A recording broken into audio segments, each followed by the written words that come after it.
Good morning, everyone. Good morning. So our teachers are gone this weekend, and so I'll be giving a talk.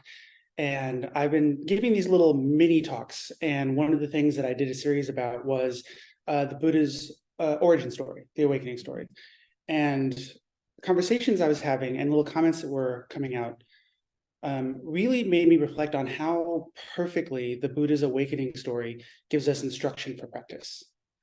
Both in our life and even within an individual period of Zazen. So I thought I would expand on that because that was a lot of fun. And it's nice to take a narrative story and pull lessons out of it. So I'm going to be giving you a kind of a brief outline of the Buddha's awakening story. I'm sure most people are familiar with it, but we have some people joining us online that might not be. And so the legend is that the historical Buddha, Siddhartha Gautama, was prince. And prince in this case probably just means his dad was a feudal lord, not like big giant palaces and everything. And the legend is that a sage came when he was born, which is kind of standard practice for the time, and read the auguries and said, this baby is either going to be a great king or a great sage. And the dad, being the dad, wanted his son to follow in his footsteps. And so the plan was to insulate his son from life, from any hardship. And that way he would never know that life wasn't anything other than perfect and beautiful and wonderful. And he would want to stay in this world and be a king and everything would be awesome. And I think this is something that we do now, right? It's a very human urge to insulate ourselves from life. We want to insulate ourselves from pain, from hardship, from boredom, anything like that. And so Siddhartha's dad did this with a walled city.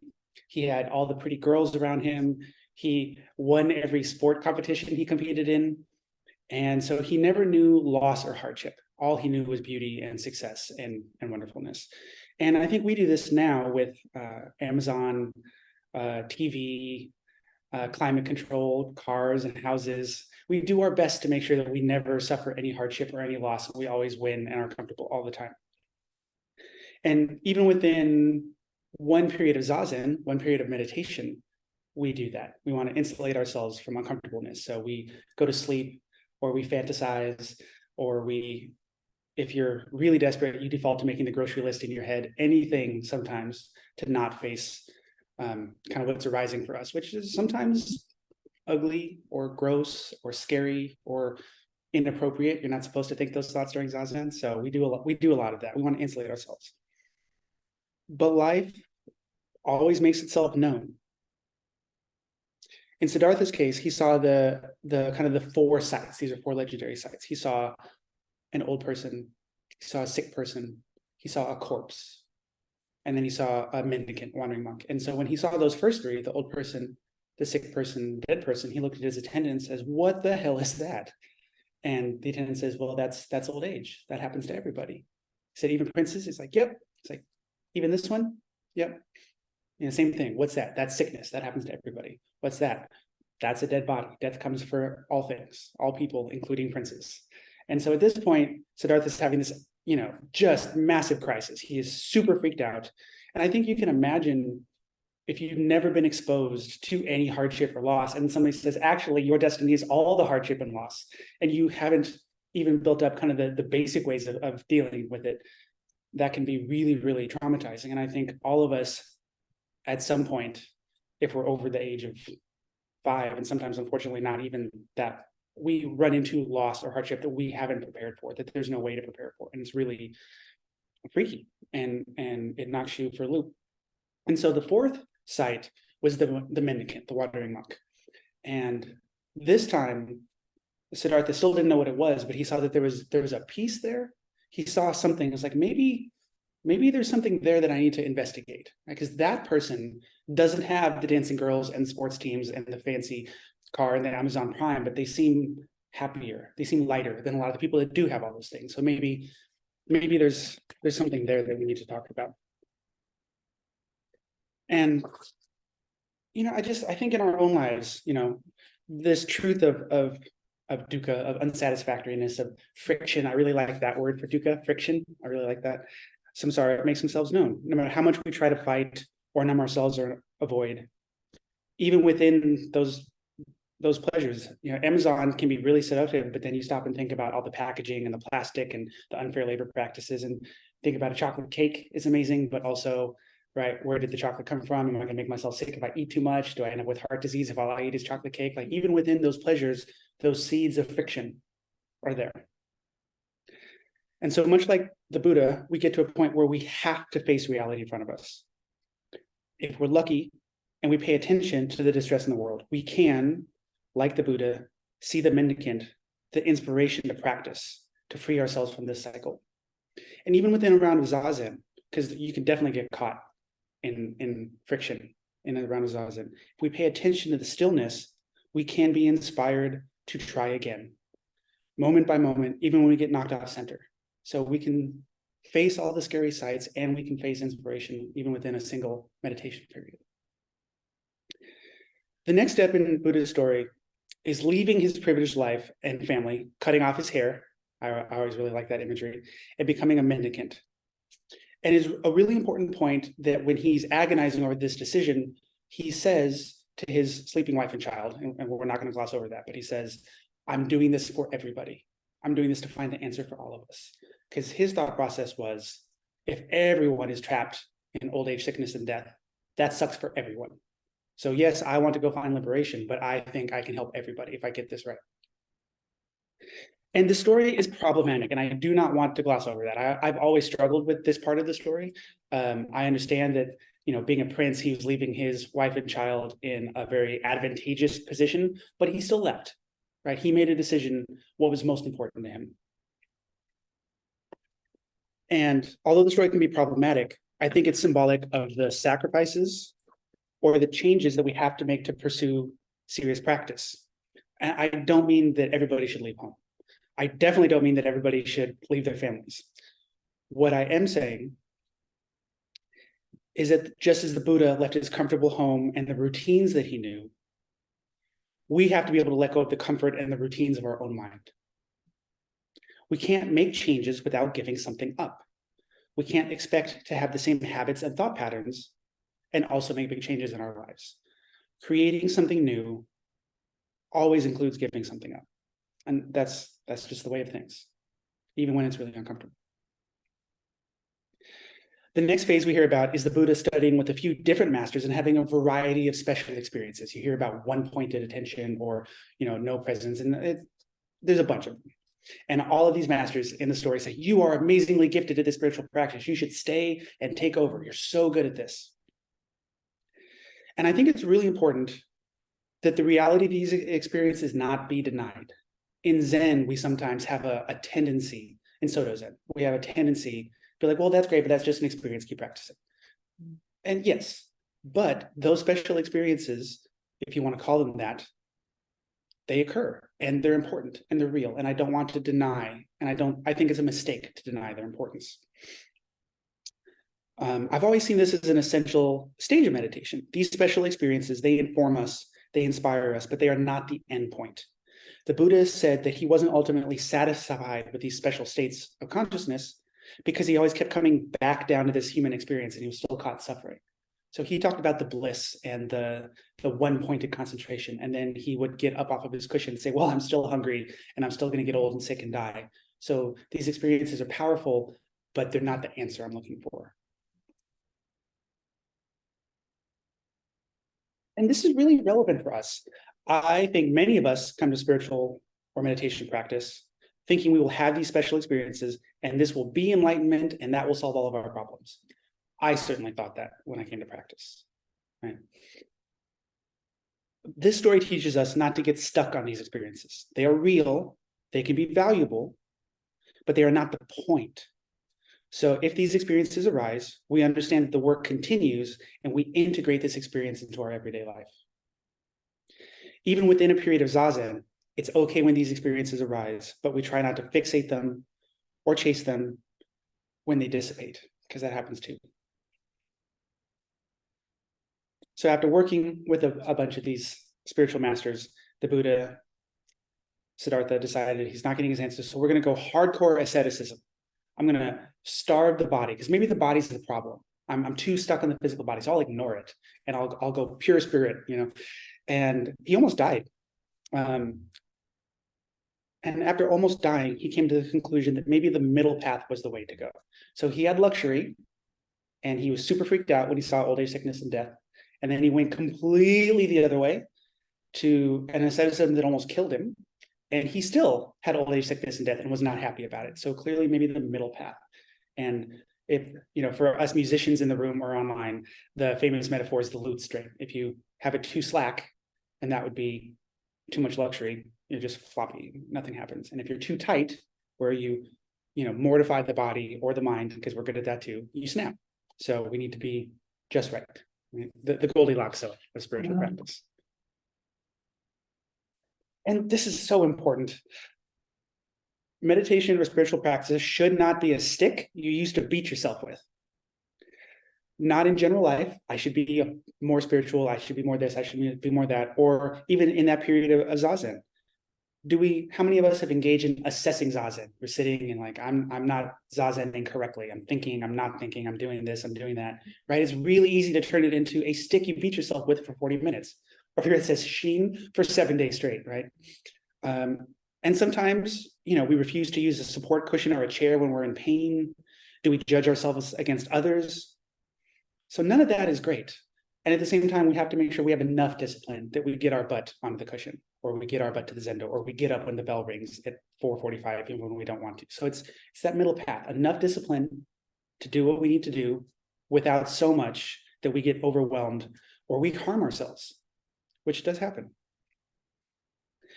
Do we reset ourselves when we feel the drifting and fantasies during a period of zazen? Do we do our best to walk the middle path? One thing that I think is a pitfall of this, and I just made a note because I always type out the talk and then I add notes because I always want to edit it, is that the spiritual bypass. This is a really common trap. Something terrible happens at work or in your personal life, something happens, I'm so spiritual that doesn't bother me. That's not real. If you're a human and your partner dies or cheats on you, or your car blows up, or you lose your job and you're not sure how you're going to pay your rent or your mortgage, it is not human to say, I'm so spiritual, it's all good. Like that's not, that you're denying what's going on. And sometimes people use practice for that.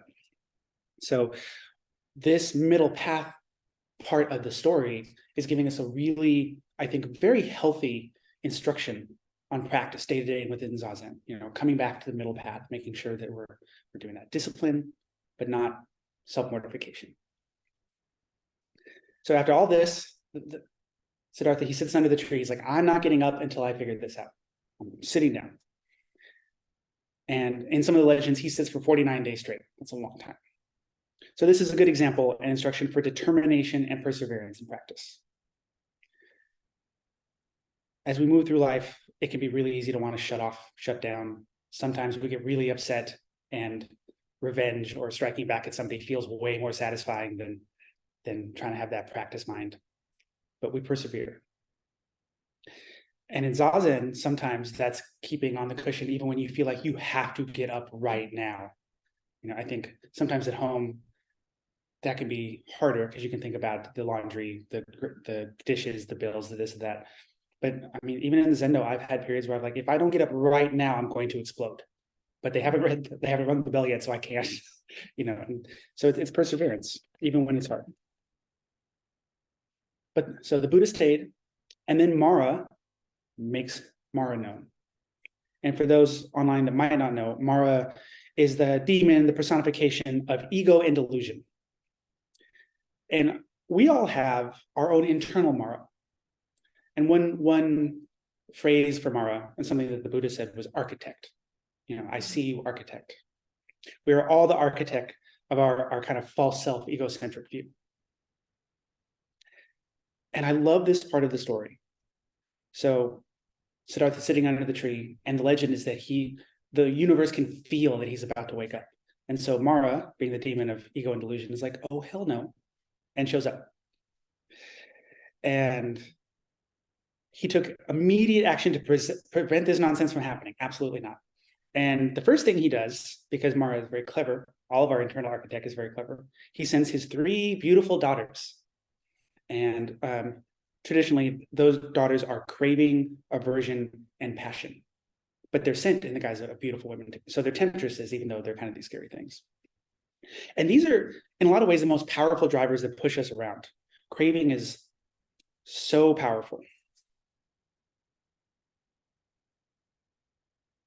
We can have the desperate desire or want for something that blows every other thought from our mind and heart. It can become our whole worldview, this craving. It can rock us from our center. The same can be true of aversion. We can be disgusted or hate or fear something, and it's very easy to build our whole lives around avoiding these unpleasant feelings or encounters or situations. Passion is very similar. Love or hate, passion can make us lose control. It blinds us to everything but what drives us. It can allow us to do great things and terrible things. And it can make us be right. That's, I think, the most seductive part of passion. It feels so good to be passionate, and we want to feed it. And so day to day, with the causes or issues that catch us, or with our rehearsing and rehashing thoughts within a period of zazen.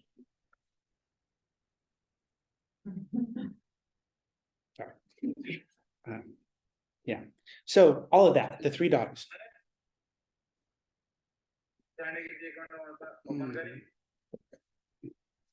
Technology.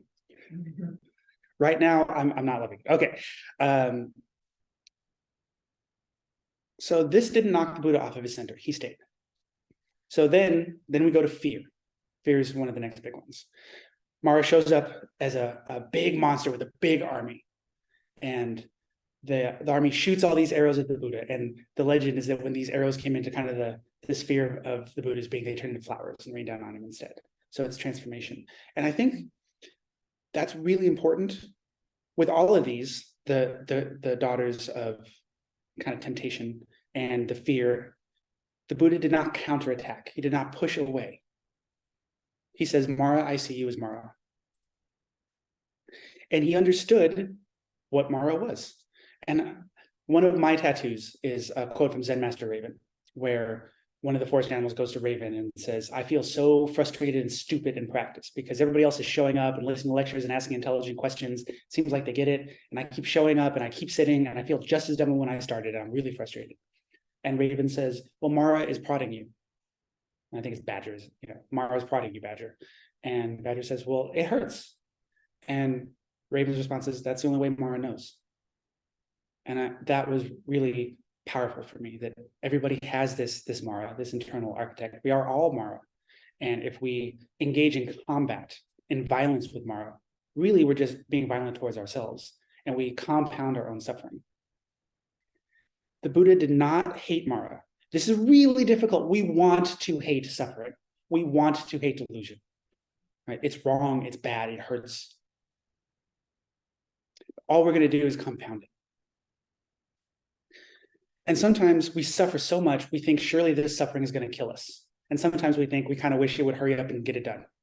Right? It hurts so bad. So it's really easy to fall into hating that. But all you do is make it worse. And so this is the target we aim for in our day-to-day practice. When we suffer, when we run into uncomfortable situations, we do our best not to hate the friction, even when it really hurts. So the next thing is that, according to the sutras, they challenge Siddhartha's claim, his ability to wake up. Mara says, who are you to wake up? The Dharma is only for the greatest, and that's me. I'm the best. You don't have a right to do this. And the legend is that Mara's army of demons says, we bear Mara witness. Mara is the best. Mara is the one. And then Siddhartha reaches down and touches the earth, and the earth bears him witness. And this, I think, is the insecurity, the imposter syndrome, the struggle, the inability to really accept that each one of us is Buddha. That's really hard to do for real, in your bones. I am Buddha. But touching the ground is so important. We settle into, we rely on what is most important, our fundamental nature. We are not separate from the earth. We're not separate from Buddha nature. We are Buddha nature. We touch the earth, which is us and also bigger than us. We bear witness, and witness is born for us.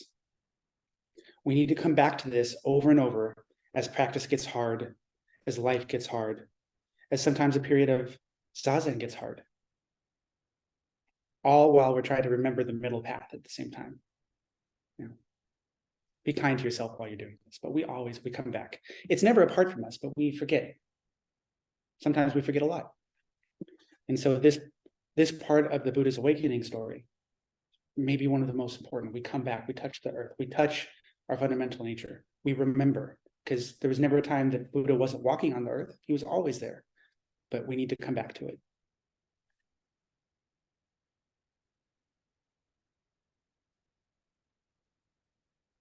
So the Buddha, I don't want to say defeats, but he